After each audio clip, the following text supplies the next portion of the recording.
참고로 이게 일론 머스크가 그 나사의 최고 기술자들을 영입해다가 처음으로 만든 자기들만의 고유 로켓의 엔진인 랩터입니다. 그리고 이게 그 다음 버전이고, 그리고 이게 가장 최근에 완성한 랩터 3입니다. 우리가 지난 50년간 보아온 그 로켓 엔진과 매우 흡사하게 생긴 랩터 1에 비해 랩터 3는 아예 다른 차원의 결과물이자 마치 옛날 브라운관 TV 보던 사람이 처음으로 납작한 LCD TV를 보던 때의 차이, 또 우리와 차은우의 차이, 아니면 공중전화에 동전 넣어 전화하던 사람이 처음으로 핸드폰이라는 걸 보았을 때 받았을 그 첫 충격과 유사할 정도로 일론 머스크는 지금 자신이 하고 있는 진짜 모든 사업에서 그 발전 속도와 혁신의 크기가 그냥 미쳤습니다. 참고로 일론 머스크는 그냥 지금도 전 세계 최고 부자이긴 하지만 인류 최초로 1조 달러, 즉 1천조 원의 재산을 소유한 사람이 될 것으로 미국의 거의 모든 경제지에서 예상을 하고 있는데, 그게 어느 정도 납득이 가는 게 그는 사실상 세계 최초의, 그리고 현존 세계 최고의 전기차 회사이자 인공지능 전문 회사인 무려 테슬라를 소유하고 있고, 또 요즘에는 오히려 미국 나사보다 더 앞선 기술력을 뽐내고 있는 우주 정복 프로젝트 스페이스 X까지 운영하고 있는 데다 인간의 뇌에 직접 칩을 이식시켜 마치 공각 기동대의 그것처럼 근 미래 우리가 그저 생각만으로 디지털 세계에 접속하고 연결될 수 있는 차세대 디지털 신경장치 회사인 뉴럴링크도 가지고 있는 데다 이미 현재 우주에다 무려 7,000개의 인공위성을 뿌려놓아, 즉 지구를 삥 둘러 거대한 인공위성 인터넷망을 만들어 놓아 사하라 사막 한가운데서도, 아니면 망망대해 한가운데서도 누구든 인터넷을 사용할 수 있도록 한 스타링크 회사를 운영하고 있는 일종의 천재 공학자이자 사업가입니다.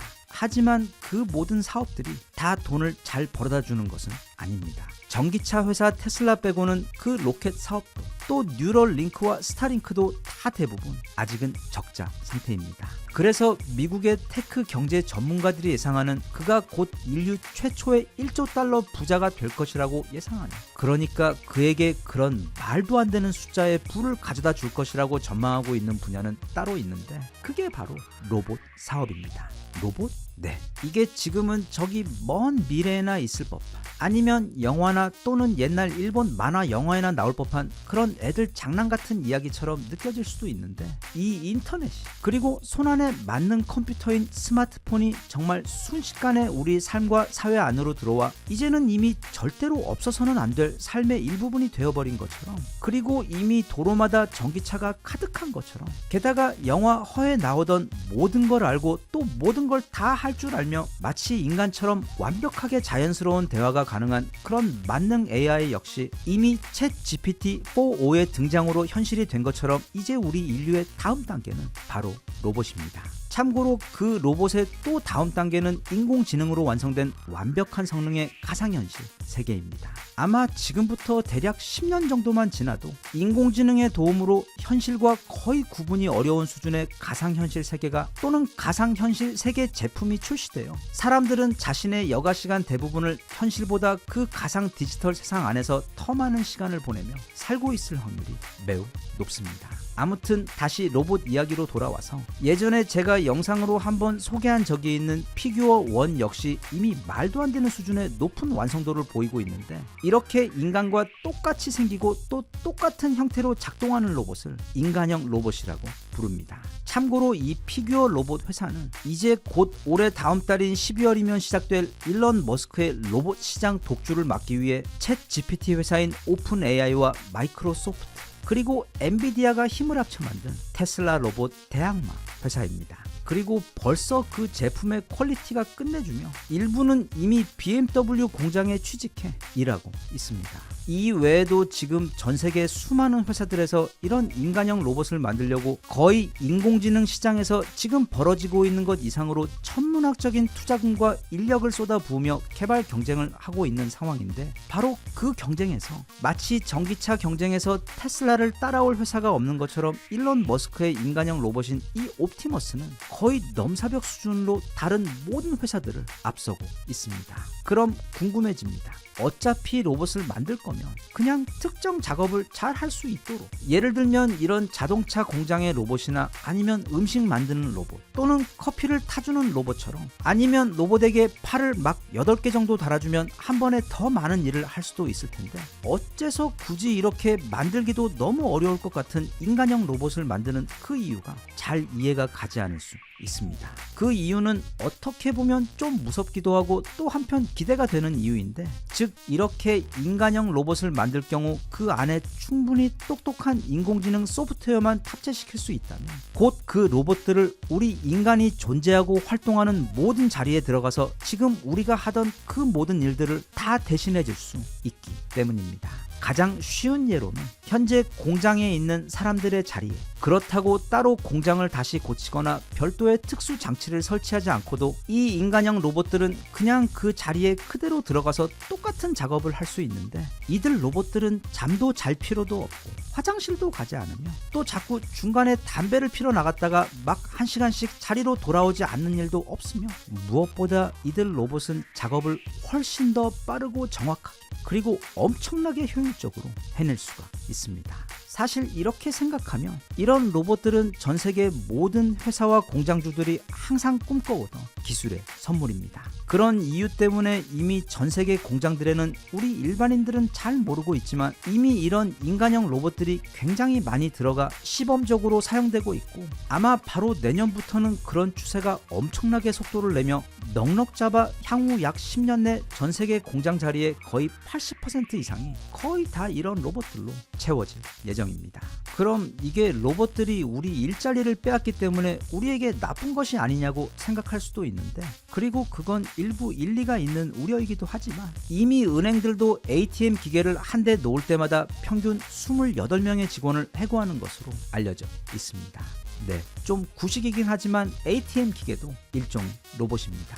그래서 이렇게 기술의 발전이 인간의 노동 영역을 침범하며 인간에서 기계로 대체되는 변화는 우리 근대 역사 기술의 발전과 함께 항상 따라왔던 필연적인 변화입니다. 대신 그만큼 우리에겐 그렇게 잃는 것보다 더 큰 기회 역시 새로 생기기도 하는데, 예를 들면 이런 인간형 로봇들은 공장에서 제품을 만들거나 물건을 옮기는 작업만 하는 게 아니라 조만간 더 세련되게 다듬어져 그 다음에는 곧장 우리들의 가정으로 들어오게 될 것입니다. 이것 또한 설마 하시는 분들이 계시겠지만, 한 예로 불과 70년 전에 이 자동차는 너무도 편리한 기계였지만 오직 부자들만 누릴 수 있었던 사치품이었던 반면, 오늘날에는 거의 누구나 필요한 사람은 다 자동차를 소유하고 충분히 활용하고 있는 것처럼 이 로봇들 역시 각각의 가정에 들어와서 정말 지난 2000년간 가정일을 하는 모든 사람들을 힘들게 했던 그 설거지와 빨래 그리고 청소와 같은 가사 노동에서 우리가 완벽하게 해방될 수 있도록 해줄 것입니다. 그리고 그런 확실한 용도가 있어야만 또 이 로봇 사업도 큰 수요를 만들 수 있기 때문에, 마치 과거 스마트폰이 정말 순식간에 인류의 필수품이 되었던 것처럼 우리 상상보다 엄청나게 빠른 속도와 완성도로 이들 로봇들은 우리가 절대 거부할 수 없는 아주 친근한 디자인과 강력한 기능들로 무장한 채 순식간에 우리들의 가정 안으로 들어와 가사 노동은 물론이고 강아지와 고양이를 돌봐주기도 하고, 밤에는 잠도 안 자고 집에 방범 경계도 서줄 것이며, 또 무엇보다 몸이 불편하신 분들을 위해서는 세상에서 가장 고마운 도움을 주는 도우미가 돼요. 마치 무슨 가구나 TV를 집에 들여놓는 것처럼 그렇게 우리 삶의 일부로 빠르게 들어오게 될 것입니다. 그래서 단순히 계산을 해보아도 그때에는 전 세계 공장과 가정에서 일하고 있는 전체 이 로봇들의 수는 현재 자동차의 수를 정말 아득히 넘을 정도로, 우리가 지금 전 세계에 있는 모든 냉장고와 TV의 수를 계산하기 어려운 것처럼 그야말로 천문학적인 숫자가 될 것입니다. 참고로 구글이나 애플 같은 테크 기업들이 지금처럼 우리 지구행성의 최고의 기업으로 올라서기 직전까지는 언제나 자동차 회사들이 세계에서 가장 돈을 잘 버는 회사들이었습니다. 물론 또 지금도 그렇고 앞으로도 이 자동차 회사들은 항상 그 순위 최고 높은 곳들을 차지하고 있을 것인데, 이 자동차 회사들이 그렇게 많은 돈을 벌고 있는 이유는 그게 마치 신발처럼 우리 인간 생활에 너무도 필요한 유용한 기계이면서도 또 몇 년마다 계속 새로운 신제품을 등장시킬 수 있고, 무엇보다 대량 생산에 들어갈 경우 특히 그 마진율이 또 엄청나게 좋아서인데, 이 로봇 산업의 경우 전문가들의 추정에 의하면 그 자동차 시장보다 아주 보수적으로 잡아도 대략 사이즈가 100배 이상 클 것으로 전망되고 있습니다. 즉 이제 곧 우리가 사는 이 세상은 지금까지는 순차적으로 자동차와 TV 그리고 컴퓨터와 스마트폰이 차례대로 지배했던 시대라면, 이제는 곧 엄청난 인공지능 기술과 함께 그 인공지능을 탑재한 로봇들이 지배하는 시대가 될 것이라는 뜻인데, 그리고 현재까지 상황은 지금까지 살펴보았던 일론 머스크가 적어도 그 최초 절대 강자이자 승자가 될 것으로 보여지고 있는데, 여기서 굉장히 뜬금없이 어쩌면 우리나라의 어떤 로봇 회사가 일론 머스크의 그 로봇 사업의 가장 강력한 대항마가 될 수도 있으며, 또 나아가 바로 우리나라 대한민국이 전 세계 로봇 산업과 시장의 완전 중심지이자 메카가 될 가능성이 지금 매우 크게 높아지고 있어 지금부터는 그 내용에 대해 좀 알아보겠습니다. 아마 지금 어떤 분들은 에이 설마 그럴까 하시는 분들도 아주 많으실 텐데, 그럼 한번 생각해 보겠습니다. 우리나라가 지금과 같은 반도체 초강대국이 될 줄 아셨나요? 아니면 우리나라가 세계 1위 스마트폰 제조 국가가 될 줄, 그것도 아니라면 폭스바겐 그룹과 세계 1, 2위를 다투는 세계 최고의 자동차 강국이 될 줄, 이런 건 우리는 물론이고 전 세계인들 그 누구도 예상하지 못했던 결과들입니다. 우리 한민족은, 그리고 이 대한민국이라는 나라는 이 지구 문명에 있어 일종의 소프트웨어 버그 같은 것입니다. 뭔가 상식으로 충분히 설명될 수 없으며 원래 프로그램된 정상적 한계를 뛰어넘는 아주 이상한 결과치를 보이는 일종의 돌연변이 같은 사람들입니다. 이건 그냥 하는 말이 아니라 평소 우리의 과거 역사나 또는 근대 역사를 돌아봐도, 그리고 지금도 이 나라에서 살아가며 주변 한국인들을 보며 매일같이 느끼고 있는 자부심이자 일종의 확신입니다. 여기서 짧게 또 퀴즈를 한 개 내겠습니다. 앞서 이미 전 세계에는 수많은 로봇들이 산업 현장에 투입되어 활용되고 있다고 말했는데, 그럼 지금 전 세계에서 로봇이 가장 많은 나라는 어디일까요? 1번 미국, 2번 독일, 3번 중국, 4번 리텐슈타인. 네, 정답은 5번 우리 대한민국입니다. 그렇습니다. 우리 대한민국이 현재 전 세계에서 가장 많은 로봇을 보유하고 있는 나라입니다. 이게 세계 로봇 연맹에서 최근 공개한 전 세계 국가들의 로봇 보유량 조사 결과입니다. 아직은 이 데이터들 대부분 다 산업용 로봇들이며, 그래서 직원 1만 명당 로봇의 수를 계산한 것입니다. 그런데 여기 보이는 것처럼 우리나라는 무려 1012대로 그냥 1위도 아닌 3위 독일보다, 그리고 그 다음 일본과 중국보다도 무려 2배 이상 많은 압도적인 수의 로봇을 이미 운용하고 있습니다. 그저 우리 일반 사람들 눈에 보이지 않을 뿐, 대한민국은 지금 전 세계에서 가장 빠른 속도로 치고 나가며 과거 인터넷과 디지털 경쟁에서도 그러했고, 또 국민의 스마트폰 보유 및 사용량에서도 현재 전 세계 압도적 1위를 하고 있는 것처럼, 이제 그 다음 단계인 로봇 사회를 향해서도 전 세계에서도 가장 빨리 앞서가고 있습니다. 그리고 그런 우리나라에는 아마 믿기지 않겠지만 일론 머스크의 그 무시무시한 테슬라 로봇 군단에 맞먹을 만한 세계 최고의 로봇 회사가 이미 존재합니다. 바로 전 세계 모든 로봇의 조상님이자 고향이 바로 보스턴 다이나믹스입니다.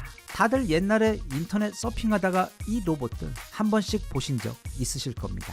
소처럼 생겨서 미군들 집 나르는 신기한 로봇, 요즘 많이 보이는 개를 닮은 로봇인 스팟, 그리고 가분수처럼 생겼는데 끝내주는 운동 성능을 가진 바로 아틀라스 등 이 모든 로봇들이 모두 바로 보스턴 다이나믹스에서 개발한 로봇들이며, 전부 다 해당 분야 전 세계 최초의 완성형 로봇들이었습니다. 그런데 이렇게 대단한 회사를 지난 10년 동안 기술력과 판매량도 엄청난 속도로 발전하고 있고, 또 희한하게도 매번 새 차 나올 때마다 차량 가격은 더 빨리 오르고 있는 바로 현대자동차에서 3년 전 이 보스턴 다이나믹스 회사를 단돈 1조 원에 사버렸습니다. 1조 원이 왜 단돈이냐? 개인적으로 생각할 때 이건 나중에 현대 자동차에 있어 수백 배가 아니라 수천 배, 아니 그 이상의 이윤과 압도적 경쟁력을 가져다줄 정말 신의 한 수였다고 보고 있는데, 왜냐하면 이제부터 이 자동차라는 건 더 이상 엔진 달린 마차가 아닌 바퀴 달린 아이폰이자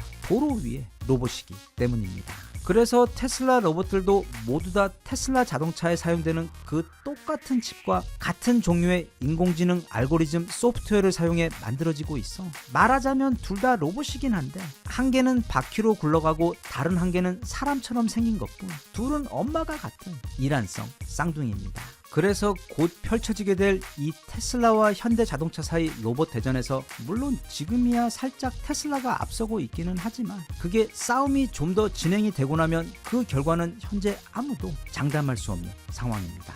네, 테슬라는 물론 로봇에다 자동차 회사 그리고 로켓 회사까지 가지고 있는 아주 큰 회사이긴 하지만, 또 그렇다고 우리 현대 자동차 역시 어디 동네 카센터가 아니기 때문에 원조 세계 최강 로봇에다 또 세계 3위 자동차 회사를 가지고 있고, 무엇보다 전 세계에서 가장 강력한 최강 전차와 무기를 만드는 방산 회사까지 가지고 있는 데다 우리 현대 자동차 또한 절대로 만만한 상대가 아닙니다.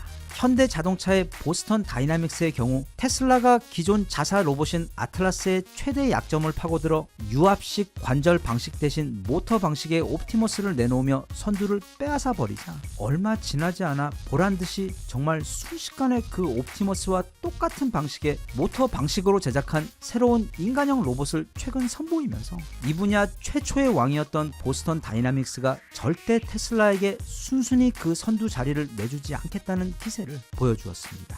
다만 이게 모든 상품이 다 그렇지만 바로 그 가격이 문제입니다. 정확히 외부로 알려진 것은 없지만 참고로 오픈 AI와 마이크로소프트가 만든 그 피규어 로봇의 경우 현재 대당 가격이 무려 약 5억 원입니다. 보스턴 다이나믹스의 아틀라스의 경우 일부에서는 최대 대당 25억 원이 넘었던 것으로 추정하고 있을 정도로 아직은 그 시장 경쟁력이 전혀 없는데, 그런데 사업 천재 일론 머스크의 경우 이미 옵티머스 3의 대량 생산 시스템을 완성시켜 그 목표 가격을 대략 2만 불로 잡고 있습니다. 즉 우리 돈 2,800만 원 정도라는 말도 안 되는 저렴한 가격에 그 누구보다 먼저 이 로봇들을 세상에 뿌리려고 하고 있는데, 거기에 더해 그는 판매 말고 렌탈 방식으로 대여하여 초기 판매량을 극한까지 끌어올리려는 전략까지 발표한 바 있어 이 부분에 있어서는 아직 현대 자동차 측에서 어떻게 대응을 할지 발표된 게 없기는 하지만 세계 2위 자동차 회사를 운영하는 현대 자동차에게 어찌 보면 대량 생산과 원가 절감 부분은 꽤 노하우가 있는 영역이기 때문에 아마 이미 강력한 대응 전략이 세워져 있을 것으로 예상되고 있습니다. 앞서도 말했듯 이제 전 세계 로봇 시장 또는 로봇 경쟁은 본격적으로 막이 오르게 되며 아마 향후 몇 년 동안 시장에는 엄청난 수와 종류의 갖가지 인간형 로봇들이 쏟아질 예정인데, 제가 일론 머스크를 너무도 좋아하긴 하지만 부디 우리 현대 자동차와 보스턴 다이나믹스가 그 경쟁에서 대판 크게 이겨 우리나라가 세계 최고의 로봇 강국이 되어 미래 최첨단 시대에서도 지금보다 더 강력한 국가로 우뚝 설 수 있기를 진심으로 바라며, 또 앞으로 나오게 될 그 모든 로봇들이 우리 인간의 삶을 보다 편안하고 안전하게 그리고 무엇보다 더 풍요롭고 여유롭게 만들어주어 기술이 우리에게 축복이 되길 기원합니다.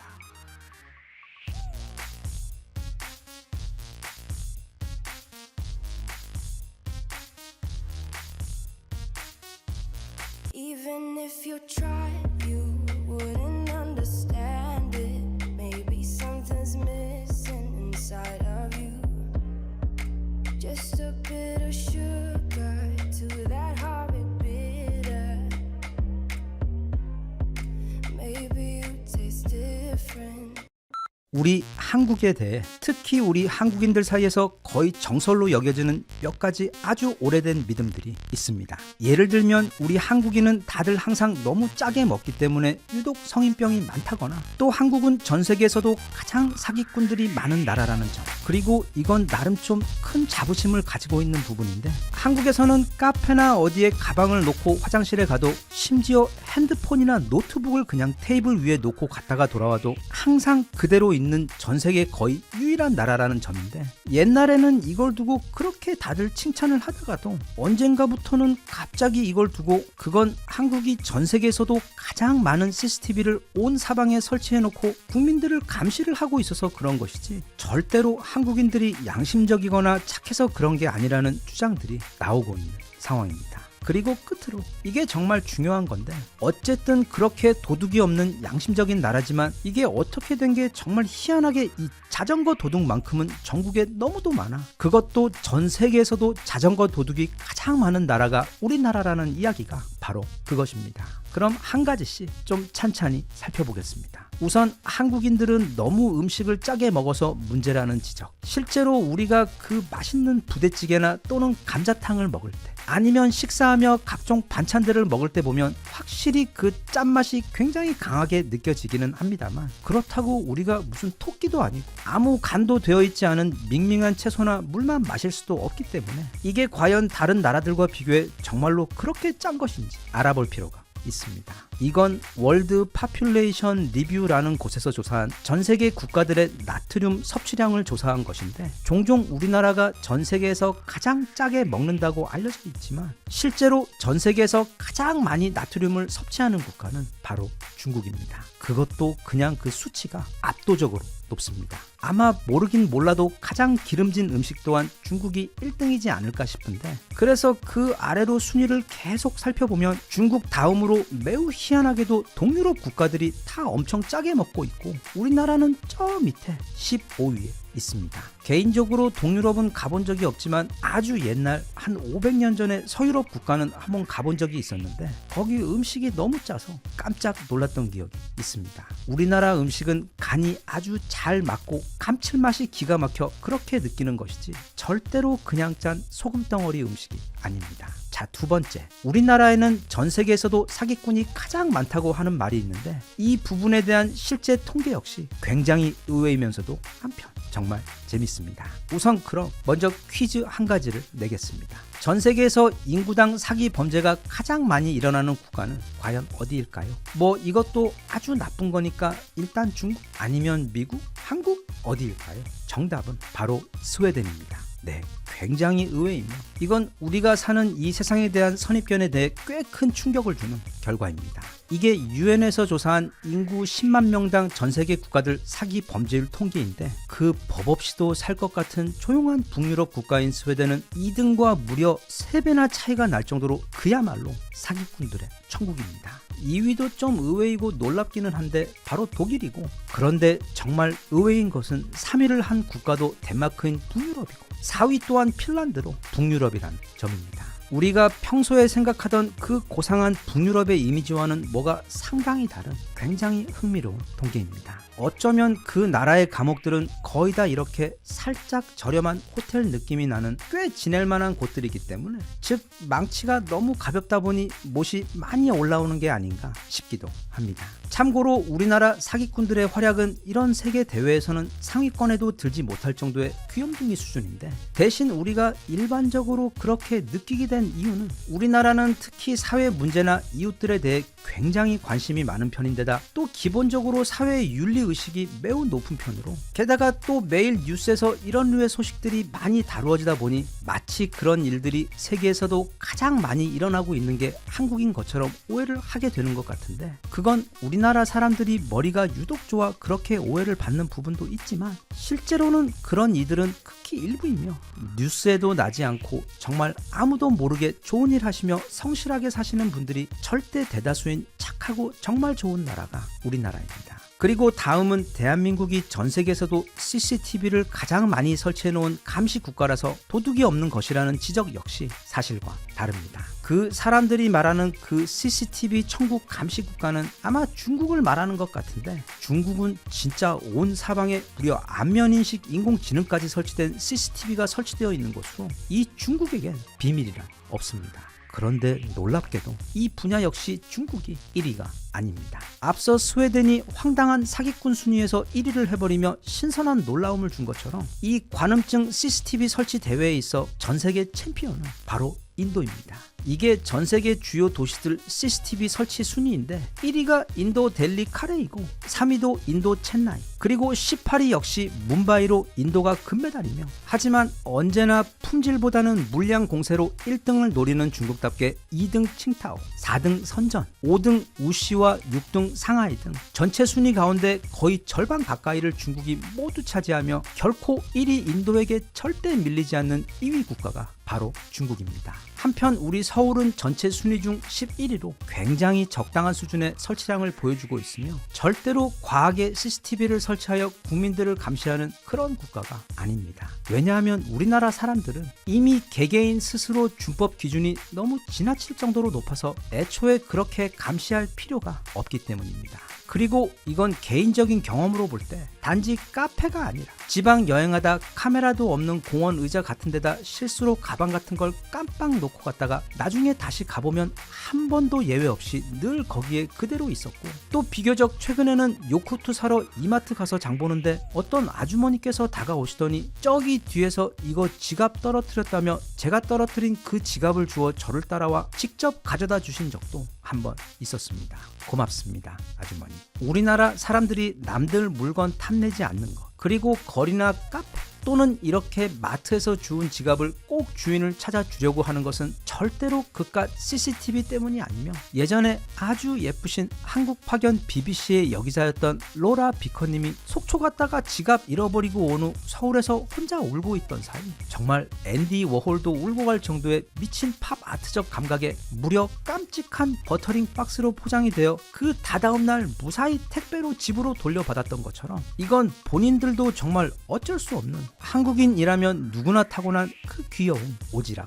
때문입니다. 자, 이제 마지막으로 대한민국 5명의 차세대 주자이자 성인들은 물론 어린 학생들까지도 공유하고 있는 대한민국 관련 정말 가장 거대한 미스테리인 바로 그 자전거 도둑 문제입니다. 우리는 종종 우리나라 사람들은 정말 아무것도 훔치지 않는 착한 사람들이지만 이상하게도 이 자전거만큼은 정말 많이 훔친다며 한탄을 하곤 하는데, 이 통계 역시 앞서 본 다른 통계들처럼 그 결과가 굉장히 의외이며 놀랍습니다. 왜냐하면 그게 사실이기 때문입니다. 이게 인구 10만 명당 전 세계 자전거 도난율 통계인데 우리나라는 당당하게 세계 2위를 차지했습니다. 태영 싱가포르가 무려 1위를 차지한 것도 정말 놀랍지만, 일단 이게 결코 좋은 순위는 아니지만 어쨌든 1등을 놓친 게 정말 분하다는 생각이 잠시 들기도 했지만 자세히 보니 이건 통계에 오류가 있는 데이터였습니다. 상식적으로 자전거 도둑이 많으려면 아무래도 위험한 도시들이 더 많을 텐데 이 리스트 어디를 봐도 엘살바도르나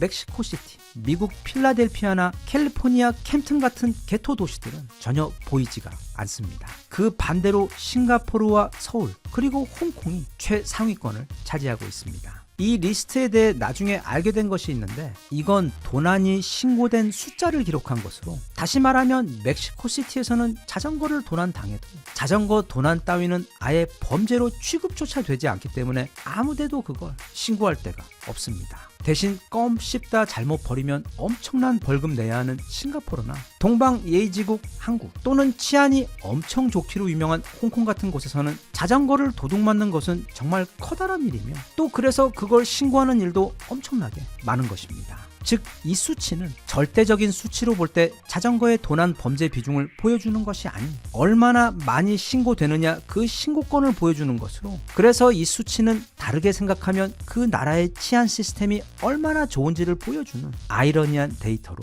볼 수 있습니다. 그럼 절대적인 도난 대수를 볼 때의 상황은 이렇습니다. 1년 동안 한국에서 도난 당하는 자전거의 수는 무려 12,033대입니다. 굉장합니다. 그런데 영국의 경우 그게 약 77,100대입니다. 우리보다 대략 6배가량 많습니다. 그런데 독일의 경우 그 숫자가 무려 27만 8천대입니다. 우리나라의 약 25배. 이때부터는 뒤에 달린 0의 숫자가 다릅니다. 파스타 이탈리아의 경우 32만 대, 독일 옆집 프랑스의 경우 그게 36만 1000대이며 스페인의 경우 이거 뭐 누가 상이라도 주는 건지 한 해 무려 80만 대가 넘게 도둑맞고 있으며 그 치안 좋다고 하는, 그래서 우리나라와 자주 비교되는 일본만 하더라도 그게 약 16만 5천 건으로 우리나라의 10배를 훌쩍 넘습니다. 슬픈 이야기이지만 현장을 잡았다고 하더라도 실제로 자전거 도둑을 잡는 것은 절대로 쉽지 않습니다. 왜냐하면 이미 범인이 자전거를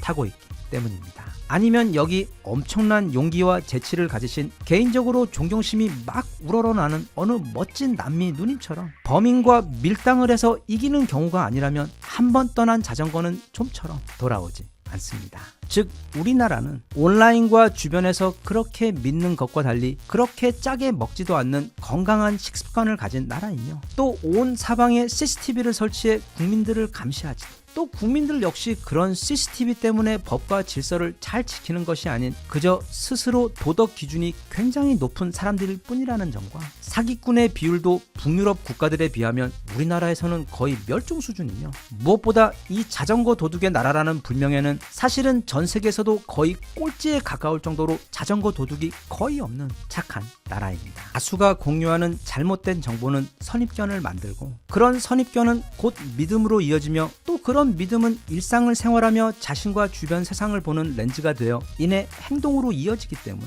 조심해야 합니다. 우리나라는 물론 굉장히 많이 먹는다는 점과 사람들이 지나치게 다혈질이라서 쉽게 흥분하고 또 사랑에 빠진다는 단점이 분명히 있지만, 전 세계 어디와 비교를 해봐도 단점보다는 모두가 부러워하는 장점이 훨씬 많아. 그리고 무엇보다 그 모든 장점들은 대부분 우리나라 사람들의 심성과 그 오래 이어온 문화에서 비롯된 것으로, 그 자체가 이 대한민국이라는 나라의 영혼이자 저력 그 자체이기 때문에, 혹시라도 만약 지금까지 우리 한국에 대해 한 가지라도 잘못 오해를 하고 계셨다면 오늘 밤 일기 쓸 때 꼭 반성하시고 다시 마음껏 자랑스러워 하시길 바랍니다.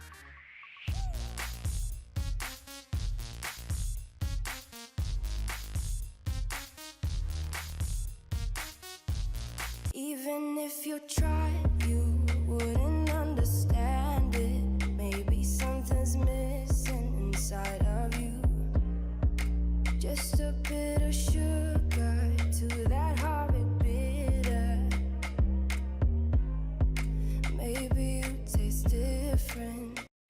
21세기의 개막을 알린 경기이자 아시아에서 최초로 열린 월드컵이었던 2002년 월드컵에서 그때까지 지난 48년 동안 본선에서 단 한 게임도 이겨본 적이 없던 나라. 그래서 이번 월드컵에서 그저 16강에만 진출하는 것이 최고의 목표였던 대한민국이 이게 무슨 일인지 16강에 올라간 것도 모자라 갑자기 다들 정신이 나갔는지 그 잊지 못할 안정환의 가르마 결승골로 무시무시한 아주리 군단 이태리도 꺾고, 심지어 이어서 우승 후보 스페인까지 꺾어버리고 결국 월드컵 4위라는 무슨 만화에나 나올 법한 신기록을 세우고 있던 바로 그 잊지 못할 해, 멀리 미국에서는 전 세계 마케팅계를 팔칵 뒤집어 놓을 천재 마케터가 등장해 그때까지 이어져 오던 전 세계 마케팅 공식을 완전히 바꾸어 버렸습니다. 그의 이름은 바로 세스 고딘으로 최근에는 또 EBS의 위대한 수업 그레이트 마인드 시즌4에도 출연하여 이제는 우리나라에서도 웬만한 직장인들 또는 일 관련된 책에 관심이 있는 사람들은 거의 다 알 정도로 너무도 유명한 세계 최고의 마케팅 전문가이자 지난 20년간 전 세계 수많은 직장인과 프리랜서들에게 그들의 삶과 일터에서 엄청난 도움을 준 정말 최고의 실력파 멘토입니다. 참고로 이 세스 고딘이라는 사람은 그가 쓴 22권의 베스트셀러가 전 세계 수백 수천만 권이 팔릴 정도로 마케팅은 물론이고 현대 시대를 살아가는 우리의 삶과 일이라는 분야에 있어 엄청난 깊이와 통찰을 가진 사람입니다. 또 그는 자신이 전하는 매우 고차원적인 조언들을 아주 이해하기 쉬운 언어로 전달할 줄 아는 매우 뛰어난 선생님으로도 유명하기 때문에 혹시 지금 본인이 자신의 직장에서나 커리어에서 길을 잃은 것 같아 방황하고 좌절해 있거나 아니면 아예 진작에 회사에서 나와 이제는 뭘 해야 할지 막막한 상황에 있으시다면 어쩌면 그의 조언들이 생각지도 못한 정말 큰 도움이 될 수 있을지도 모릅니다. 그런 세스 고딘이 그동안 자신이 도움이 필요한 또한 현대인들에게 전해온 자신의 최고 조언들을 집약해 모아놓은 결정판이 바로 이 책 린치핀입니다. 이게 세계적으로도 너무나 인기가 많은 책이라 이번에 또 원서 출간 15주년 기념 특별 양장판이 출간돼요. 여기 그 내용 함께 살펴볼까 합니다. 참고로 이 고딘 아저씨의 책은 그냥 제목만 그럴싸해서 어찌어찌 베스트셀러에 올랐지만 막상 읽어보면 굉장히 빤한 내용으로 채워져 있어 실망하게 만드는 그런 책들과는 차원이 다릅니다. 그의 책 안에는 방향과 방법이 있고 또 철학이 있습니다. 그리고 이 아저씨는 스타일이 좀 말을 착하게 하거나 아니면 삥 돌려서 하지 않고 있는 그대로 정말 돌직구로 던지는 사람이라서 처음 접하는 사람은 살짝 당혹스러울 수도 있는데 대신 약이 쓴 만큼 그 약효도 매우 확실한 경우입니다. 일단 그가 책에서 가장 먼저 강조하는 것, 즉 우리 모두가 깨달아야 하는 그 시대정신은 우리는 그게 누구든 지금보다 인생에서 훨씬 더 대단한 성과를 내고 또 그래서 더 풍요롭고 자유로운 삶을 누릴 수 있는 기회와 능력이 지금 우리 앞에 있기 때문에 현재 자신의 자리에 너무 안주하지 말라는 이야기입니다. 이게 무슨 말인가 하면 그는 오늘날 우리 현대인들 대부분이 그냥 공장의 톱니바퀴로 살아가는데 너무 익숙하다는 뜻으로, 즉 어떤 회사에 들어가 그 회사의 직원으로 살아가는 삶을 뜻하는 것인데 이건 언뜻 듣기에 그게 뭐가 어때서 하는 생각이 들 수도 있습니다. 그리고 실제로 바로 한 20년 전까지는 그런 삶은 아무런 문제가 없었고 오히려 적극적으로 장려되던 삶의 방식이었습니다.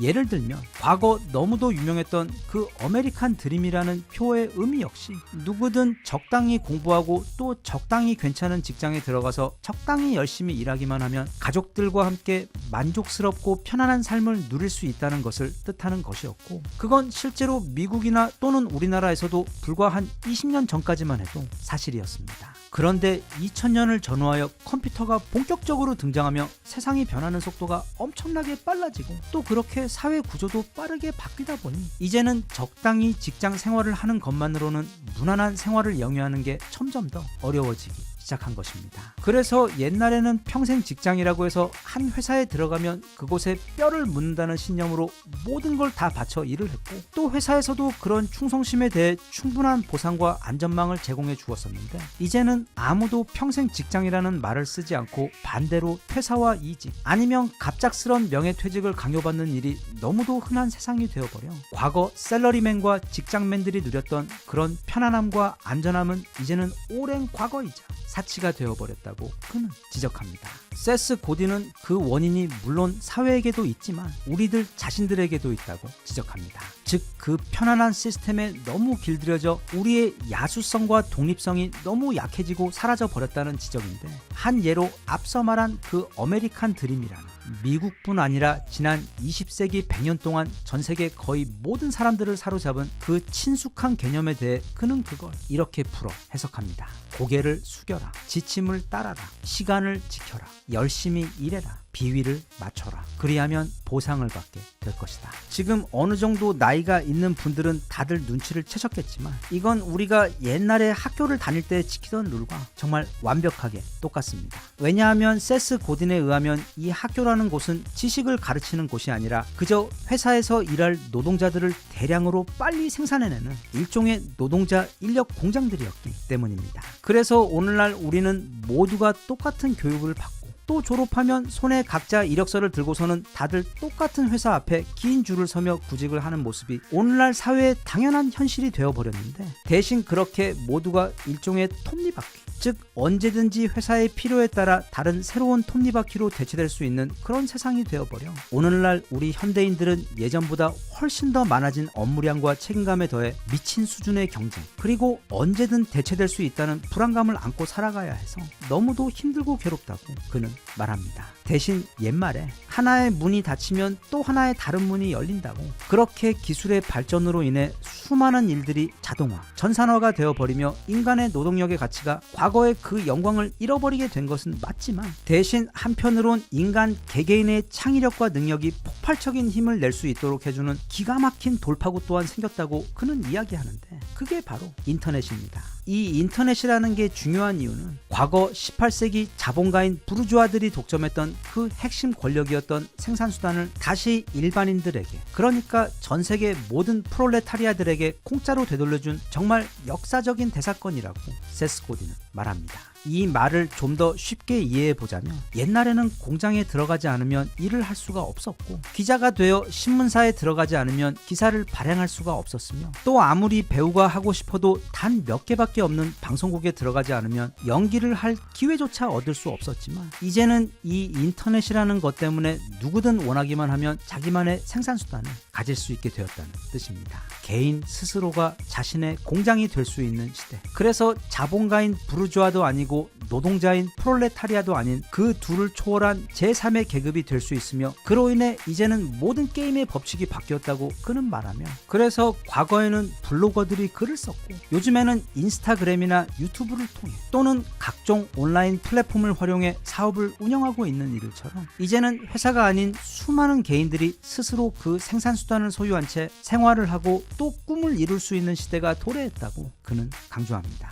대신 그는 만약 본인이 이렇게 인터넷이라는 또 다가오는 AI라는 이 첨단 시대가 우리에게 선물한 그 막강한 기회를 활용하여 톱니바퀴가 아닌 자신만의 삶을 시작할 생각이 있다면 다음의 몇 가지를 꼭 명심하라고 당부합니다. 첫 번째 조언은 적당히 하지 말라는 것입니다. 이건 노력을 말하는 게 아닙니다. 절대로 평범해지지 말라는 뜻입니다. 그의 첫 책이자 과거 세스 고딘을 유명하게 만들어준 보랏빛 소가 온다의 핵심 내용 역시, 우리가 시골길을 운전하면서 주변에 아무리 많은 소를 보아도 전혀 눈길을 주지 않지만, 만약 그중 하나 보라색 소가 한 마리 보인다면 모두가 다 차를 멈추고 그 소를 보기 위해 다가갈 것이라는 비유를 통해 특별함은 이제 옵션이 아닌 필수 조건이라는 것을 설명했었는데, 즉 요즘 세상은 너무도 자극이 많은 곳이기 때문에 남들보다 더 튀어야만 살아남을 수 있다는 뜻입니다. 여기서 그가 말하는 튄다는 건 의미가 있는 방향으로 남들과는 다르다는 것을 뜻하는데, 그가 말하는 다르면서도 가치가 있는 일은 보통 오직 나만이 할 수 있는 일을 뜻합니다. 대신 그럼 나만이 할 수 있는 그 일이라는 게 뭐냐고 묻는다면, 그건 자신이 직접 풀어야 하는 이 시대를 사는 자신 인생에서 가장 중요한 숙제라고 그는 말합니다. 잘 생각해보면 옛날에는 혹시라도 그런 걸 찾더라도 또는 하고 싶더라도 달리 생산수단이 없어 그게 직업으로 이어질 수 없었지만, 이제는 인터넷이 있기 때문에 그렇게 이 세상에서 오직 자신만이 할 수 있고 다른 사람들에게 사랑받고 또 도움을 줄 수 있는 일이 뭔지 그걸 찾기 위해 노력하는 것은 고민하고 찾아볼 가치가, 그리고 도전할 가치가 충분히 있다고 그는 격려합니다. 누구에게는 이 모든 이야기가 뜬구름 잡는 이야기, 나와는 상관없는 그런 이야기처럼 들릴 수도 있습니다. 왜냐하면 이런 쪽으로는 한 번도 생각을 해본 적이 없을 수도 있고, 또 나는 그렇게 잘나지도 못했으며 그렇다고 특별한 재능도 가진 게 없는 그저 평범한 사람인데, 그런 내가 어떻게 그런 생각을 할 수 있냐고 스스로를 미리 과소평가할 수도 있기 때문입니다. 하지만 또 다른 누군가에게는, 예를 들면 요즘 TV와 인터넷 그리고 인스타그램과 유튜브에 보이는 수많은 사람들을 보면서 나도 저 사람들처럼 잘할 수 있을 것 같은데 하며 뭔가 방법이 없을까 하며 고민하고 계시던 분들께는 이 책이 방향과 방법을 동시에 알려줄 매우 훌륭한 길잡이이자 그 시작을 도와줄 기폭제가 될 수도 있을 겁니다. 나아가 책의 상당 부분이 어떻게 하면 혼자서 자신의 시간과 멘탈을 통제하여 그동안 과소평가해왔던 자신의 잠재력에 대해 이제는 제대로 평가하여 큰 자신감을 얻고, 그래서 이제부터는 더 높은 창의력과 생산성으로 자신의 일을 할 수 있는지에 대한 실용적인 이야기가 거의 책의 절반을 차지하고 있기 때문에, 이제 곧 한 해가 지고 새해가 시작되는 이 연말에 나를 위해 내년에 새로운 도전을 꿈꾸고 있는 분이라면, 과거 그 야후 최고 전성기 시절의 마케팅 최고 책임자이자 오늘날에도 여전히 세상이 가장 인정하고 있는 세계 최고의 마케팅 전문가인 이 세스 고딘 아저씨의 탁월한 통찰을 믿고 그가 들려주는 소중한 조언들을 한번 들어보는 것도 좋을 듯 싶습니다.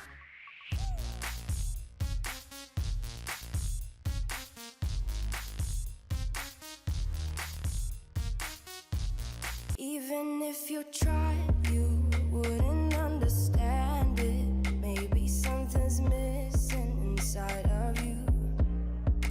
Just a bit of sugar to that horrid bitter.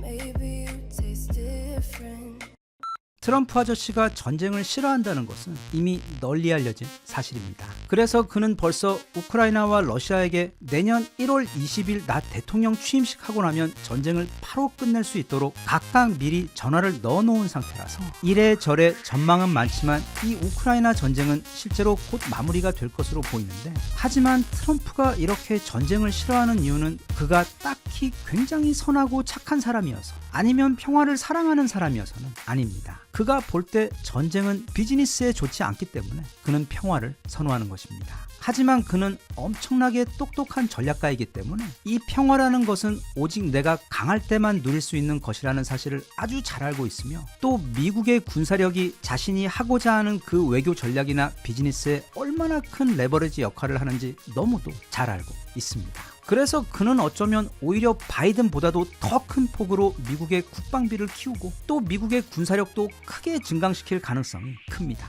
게다가 이제는 전 세계 최고의 효율 천재 일론 머스크가 그 이름도 정말 생소한 도지부서, 즉 미 정부 효율 부서라는 곳에 정식 장관으로 취임해서 앞으로 트럼프가 하려는 미국의 모든 국정 사업들에 대해 그 효율성을 극한까지 끌어올려줄 것이기 때문에 엄청난 성장과 변화를 경험하게 될 것으로 전망됩니다. 무려 일론 머스크가 국가의 사업들을 검토하고 과외를 해준다는 게 정말 부럽습니다. 그런데 한편 요즘 들어서 이 지구 최강인 미군의 군사력이 예전과 같지 않습니다. 특히 그 문제는 이 해군에 있어서 좀 심각한 편인데, 예를 들어 미국 법상 해외에서 미국으로 오고 가는 배들의 경우 아무 데서나 만들어도 상관이 없지만, 그게 만약 미국에서 미국으로 가는 배, 그러니까 남부 플로리다에서 출발해서 서부 샌프란시스코로 가는 배의 경우, 그리고 무엇보다 미군에서 사용하는 군함들의 경우 무조건 미국 조선소에서 만든 배여야만 합니다.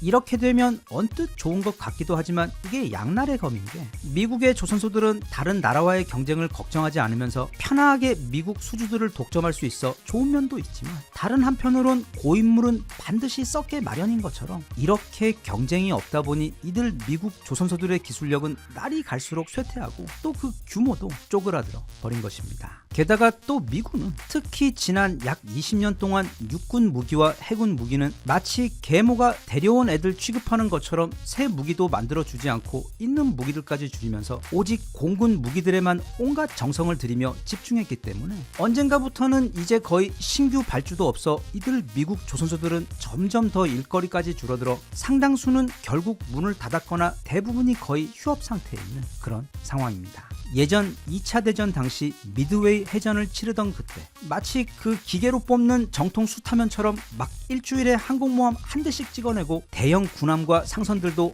막 하루 한 대씩 쭉쭉 뽑아내던 그 당시 그 어메이징한 쇼미더머니 미국과는 지금은 상당히 많이 다릅니다. 그런데 그런 미국과는 반대로 우리 트럼프 아저씨가 불법 이민자들이나 마약만큼이나 싫어하는 그 중국은 이 조선업과 해군 증강에 있어 미국과 정반대의 길을 걸어왔습니다. 대략 20년 전만 해도 중국 해군은 미 해군에 비해 비교하기도 참 민망한 수준으로 그 규모 또한 대략 10분의 1도 안 되는 수준이었는데, 이게 20년 동안 시진핑 스테로이드를 맞으며 무섭게 벌크업을 하더니 지금은 놀랍게도 거의 미국을 다 따라잡은 수준입니다. 특히 물론 그 실제 전투력 말고 그냥 그 절대적인 군함의 숫자들로만 봤을 때는 이미 미국을 앞서버린 상황입니다. 이게 지난 8월 16일 미국 의회에서 공개한 국회 보고서인데, 대략 2040년까지 중국 해군력의 위협에 대해 다루고 있는 자료입니다. 여기 제일 마지막 부분에 보면 미국과 중국의 전체 군함 숫자가 나와 있는데, 지금 계속 군함의 숫자를 줄여가고 있는 미국과는 달리 중국은 2020년 239척에서 계속 높아지고 있어 대략 2030년이 되면 중국의 해군 규모는 미군보다 더 커지는 것으로 나와 있지만, 중국은 이 보고서가 쓰여질 당시보다 더 많은 군함을 생산해서 2024년 11월 현재 이미 미국을 앞서버렸습니다.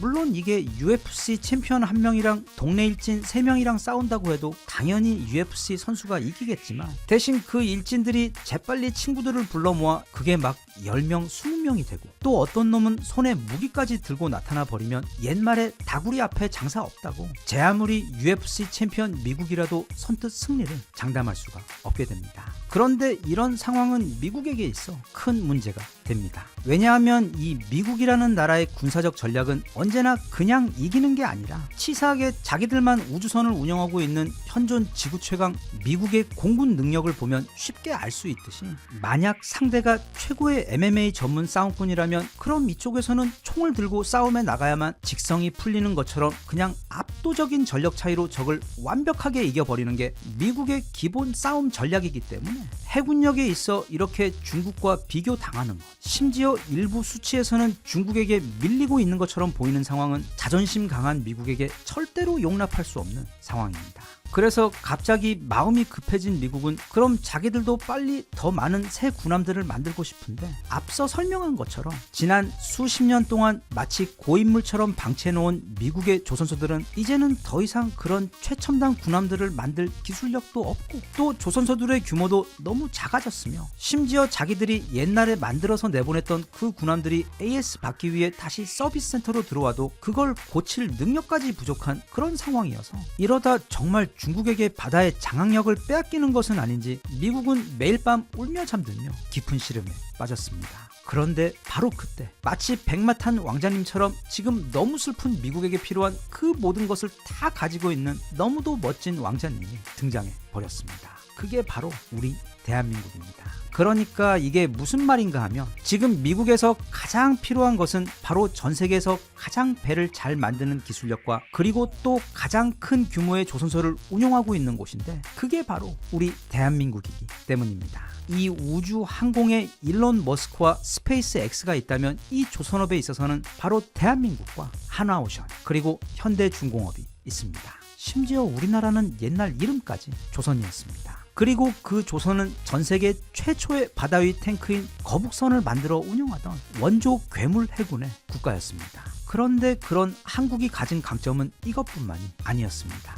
미리 경고하지만 지금부터는 아주 익숙한 사고 레파토리가 시작되는데, 그러니까 우리 한국이 만든 구축함인 세종대왕함은 같은 사이즈와 규모로 제작된 미군, 프랑스군, 중국군, 그리고 일본군의 구축함과 비교해도 더 월등하거나 최소한 동일한 전투력을 가지고 있는, 마치 우리 K2 흑표와 같은 세계 최정상 수준의 구축함 무기인데, 중요한 건 다른 나라들이 그걸 건조하는데 5년에서 10년까지 걸리는 것을 이 효율 변태들인 한국인들은 대략 2-3년 만이면 한 대씩 뚝딱뚝딱 만들어낼 수가 있고, 또 하지만 이 정도로는 우리 고객님이 기절하지 않겠다 싶어 걱정이 되었는지 한국은 그 건조 가격까지 타 국가들의 최소 절반, 많은 경우 3분의 1의 비용으로 이 군함들을 만들어냅니다. 이걸 어떻게 이깁니까? 그래서 잠시 기절했다 다시 정신을 차린 미국은 크게 기뻐하며 이런 한국과 함께 미 해군의 미래를 그리기로 결심합니다. 그리고 그 시작이 바로 올해 6월 한화오션이 미국 필라델피아에 있는 필리 조선소, 즉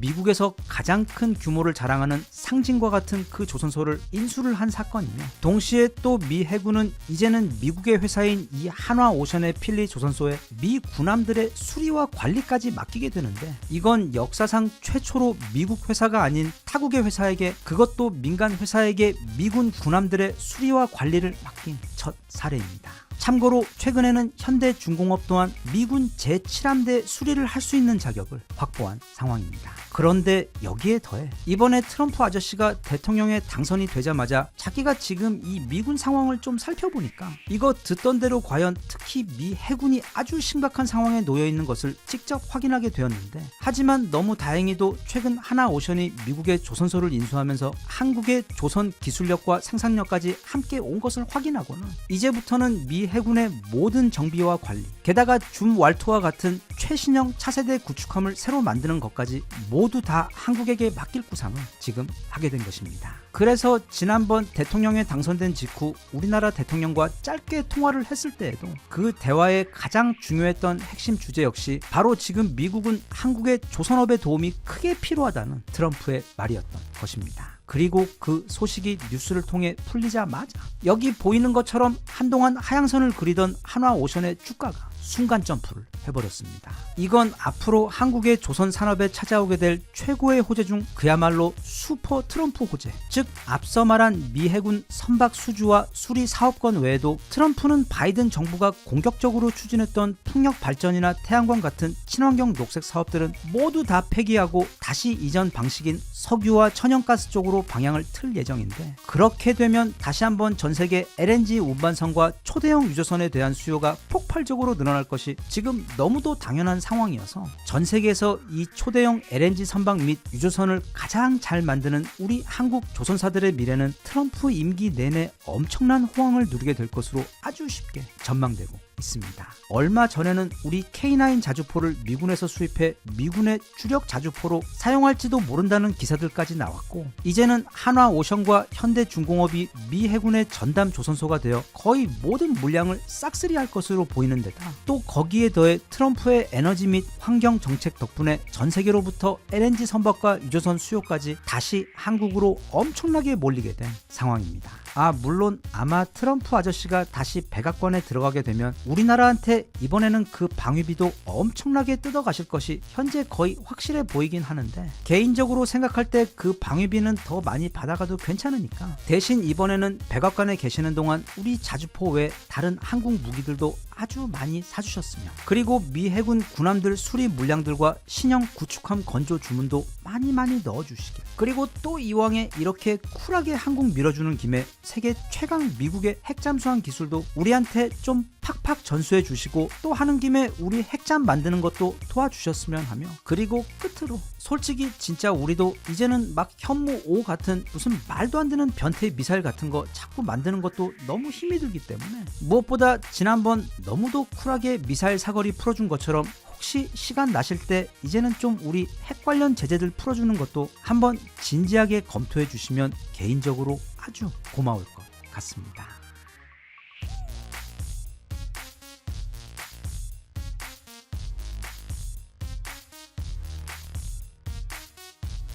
Even if you tried, you wouldn't understand it. Maybe something's missing inside of you. Just a bit of sugar to that horrid bitter.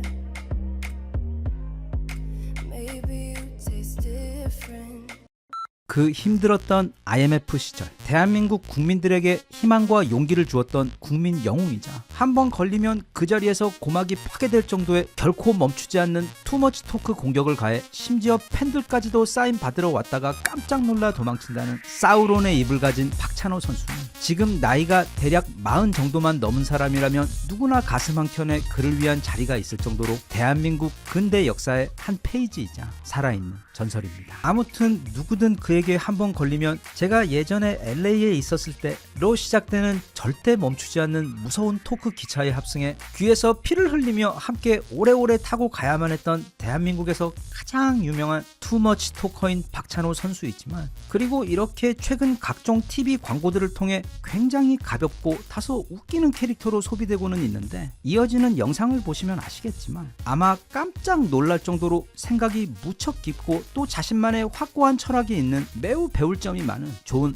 롤모델 같은 사람입니다. 이 영상은 우리 한국의 야구 팬들에게, 그에게는 흡사 배다른 형제와도 같은 30년 지기 절친인 이태일 스포츠 전문 기자와 함께 쓴 이 책에는 그가 처음 미국에 갔을 때부터 은퇴 이후의 생활, 그리고 무엇보다 그가 한국의 야구와 스포츠 문화에 대해 어떤 생각을 가지고 있는지 매우 쓴 소리들까지 포함하여 가감없이 담고 있기 때문에 야구 팬들이라면, 그리고 박찬호를 사랑하는 사람이라면 꼭 한번 읽어보시라고 강력하게 추천드리는 귀한 책입니다. 일단 이 박찬호 선수가 누구인지 잘 모르시는 요즘 친구들에게 이분이 누구신지 아주 짧게 설명을 해보자면, 그는 무려 대한민국 사람으로서는 역대 최초로 미국 메이저리그에 진출한 류현진과 이정호 같은 모든 유명 메이저리그들에게 있어 마치 조상님 같은 분으로 축구계의 박지성, 골프계의 박세리 같은 존재, 또는 원조 손흥민 같은 엄청난 남자입니다. 그가 1994년 LA 다저스에 입단할 당시 고작 21살이었습니다. 그때 리그 전체에서도 두 번째로 어린 선수였습니다.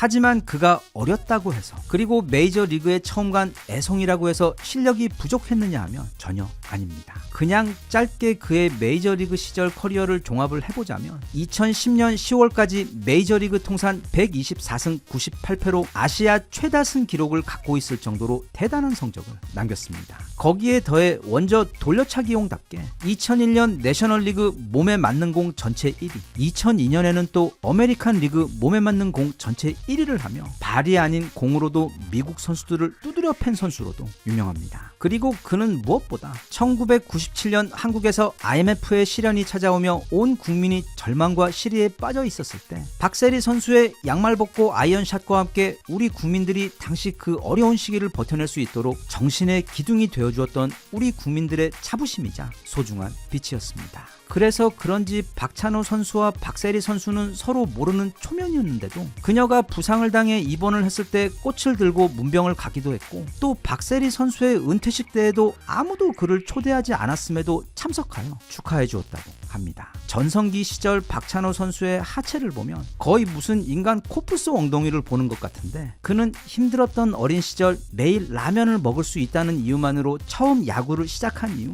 고작 초등학생이었던 이미 그때부터 매일 턱걸이와 팔굽혀펴기를 했고, 또 타석에 들어설 때마다 공포심이 느껴지자 스스로 밤에 공동묘지에 가서 스윙 연습을 했을 정도로 애초 그 떡잎부터 엄청난 노력파 선수였습니다. 그리고 그는 이렇게 한국에서 최고를 찍은 다음 미국에 진출한 다음에도 단 하루도 거르지 않고 혹독하게 자신의 몸과 실력을 단련했고, 나아가 그는 나이 어린 선수들이 어린 나이에 큰 인기와 돈을 벌게 되면 주로 빠지게 되는 함정들에도 빠지지 않아 선수 생활 내내 전혀 스캔들도 한 번 없었고, 심지어 아직까지도 술이나 담배도 하지 않을 정도로 거의 수도승 같은 삶을 이어오고 있는 찐 노력파입니다. 그는 책에서 야구 선수라는 직업이 무엇인지, 특히 그게 자신이 속해 있는 구단과 국가, 그리고 무엇보다 팬들에게 있어 어떤 존재인지에 대해 엄청나게 많은 분량을 할애하며 본인의 철학을 전하는데, 그가 볼 때 야구 선수 또는 어떤 스포츠 선수의 경우에도 그들이 존재하는 이유는 오직 팬들이 있기 때문이라고 강조합니다. 나아가 구단도 그렇고 또 그 스포츠 자체도 역시 모두 다 팬들의 아낌없는 사랑이 있기 때문에 존재하는 것이기 때문에, 자신이 인기가 많고 돈을 많이 버는 것에 대해 우쭐하며 그런 소중한 팬들을 소홀히 대하는 행동들은 선수가 할 수 있는 가장 멍청하고 끔찍한 실수라며 반복해서 강조하는데, 실제로 그가 오늘날 우리에게 투머치 토커라는 별명으로 유명해진 이유도 선수 시절 자신에게 사인을 받으러 다가오는 팬들에게 그냥 사인만 해주는 게 아니라 그들이 기대도 하지 않았던 엄청난 대화를 그들과 나누던 것이 유명해지면서 처음 생겼던 별명입니다. 팬들에 대한 그의 그런 진심 어린 마음은 지난 IMF 때 한국의 어려운 사람들을 돕기 위해 만든 그 박찬호 재단이 오늘날까지 거의 30년이 다 되도록 대한민국 곳곳에 수많은 어려운 이웃들을 돕는 일을 하며 운영되어 온 것을 보아도 쉽게 알 수 있습니다. 그는 말합니다. 요즘은 무한 경쟁 시대이기 때문에 무조건 남을 이겨야 내가 산다고. 게다가 자신이 약육강식 적자 생존의 경쟁이 기본인 이 스포츠계에서 성공하고 싶다면 더더욱 그래야 한다고 이렇게들 가르치고는 있지만, 하지만 그는 이런 철학은 단편적이고 불완전하며 장기적으로 봤을 때 모두에게 해로운 생각이라고 지적합니다. 자신이 30년 가까이 경험한 그 메이저리그 선수들과 감독을 보며 경기장에서 서로 치열하게 싸우더라도 그들의 마음속 깊은 곳에는 우리 선수들과 구단들은 모두 이 팬이라는 거대한 고객들을 위해 서비스하는 같은 편의 사람들이라는 인식으로 서로 또 각자의 자리에서 항상 협업하며 팬들을 위해 최고의 경기를 선보이고, 또 나아가 사회의 우상으로서 그들을 위해 좋은 본보기가 되어주도록 늘 노력하고 있다고 회상하며, 그런 좋은 모습이 안타깝게도 우리나라 야구 리그에서는 충분히 보이지 않는다고 조심스럽게 지적합니다. 선수들은 마치 회사에 소속된 직원들처럼 행동하며 오직 회사에게만 충성하고, 또 어느 정도 큰 돈을 벌게 되면 타석에 들어서도 최선을 다해 노력하는 모습이 사라지거나, 다른 팀에 대해서도 마치 적을 대하듯 하는 태도와, 무엇보다 자신들의 존재의 그 이유 자체인 팬들을 대하는 생각과 태도가 때론 너무 안타깝다고 그는 짚으며, 만약 선수들이 팬들을 더욱 소중히 여기고 겸손하게 모두가 더 진실된 마음으로 이 야구에 임한다면 우리나라 야구는 지금보다 훨씬 더 크고 성공적인 스포츠가 되어 선수들도 또 구단들도 무엇보다 팬들도 더욱 행복한 그렇게 모두를 위한 거대한 축제가 될 수 있다고 그는 당부합니다. 그 외 박찬호 선수는 책에서 여러 글을 통해서 선수나 리그가 아닌 우리들 보통 사람들에게도 사실 좀 굉장히 의외일 정도로 깊은 통찰이 느껴지는 조언들을 전해주는데, 먼저 인생에 슬럼프라는 건 없다는 것을 빨리 깨달아야 한다고 그는 말합니다. 그럼 누군가는 내가 지금 계속 슬럼프 때문에 고생 중인데 왜 그게 없느냐고 반문할 수도 있는데, 이 슬럼프라는 건 그게 신입 선수든 메이저리그 베테랑이든 아니면 어리든 나이가 많든 간에 우리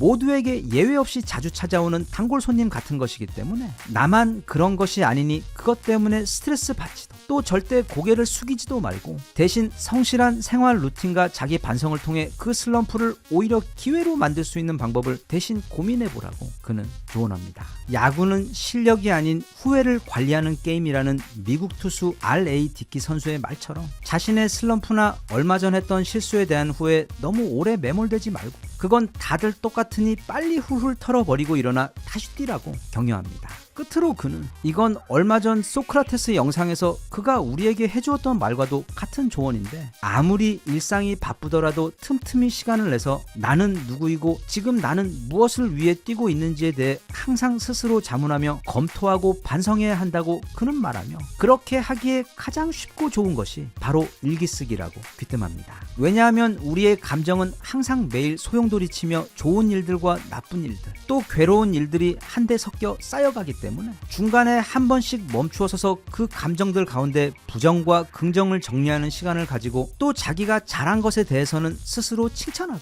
잘못한 일에 대해서는 반성하며 거기서 무언가 배울 점을 찾는 노력을 하지 않는다면 우리는 그 소중한 일상의 경험들로부터 지혜와 발전의 기회를 수확하지 못하고 그냥 사라져버리기 때문에 하루 중 잠깐이라도 시간을 내서 나를 돌아보며 짧게 명상을 하거나 일기를 쓰는 습관을 들이는 게 어떻겠냐고, 그게 자신에게는 너무도 큰 도움이 되었다고 인성과 철학도 메이저리그인 우리 박찬호 선수는 우리에게 조언합니다. 대한민국 스포츠 역사에 살아있는 화석과도 같은 전설의 선수이자 현역 때는 물론이고 은퇴 이후에도 모든 국민들에게 사랑을 받으며 귀감이 되고 있는 우리 박찬호 선수의 온갖 시시콜콜한 이야기가 가득 담겨 있는 데다 이거 웬만한 철학자보다도 훨씬 더 피부에 와닿는 너무도 귀한 인생 조언들이 가득한 박찬호 선수의 이 멋진 책, 본인이 X세대이거나 또는 열혈 야구 팬이라면 꼭 한번 읽어보시길 바라며, 앞으로 우리나라 스포츠계 특히 야구계에서도 박찬호 선수의 이 애정과 충심이 담긴 조언들에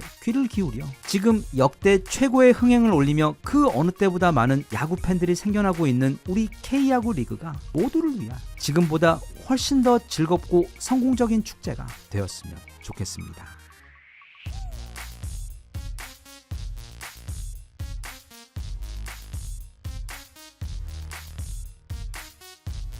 Even if you tried, you wouldn't understand it. Maybe something's missing inside of you. Just a bit of sugar.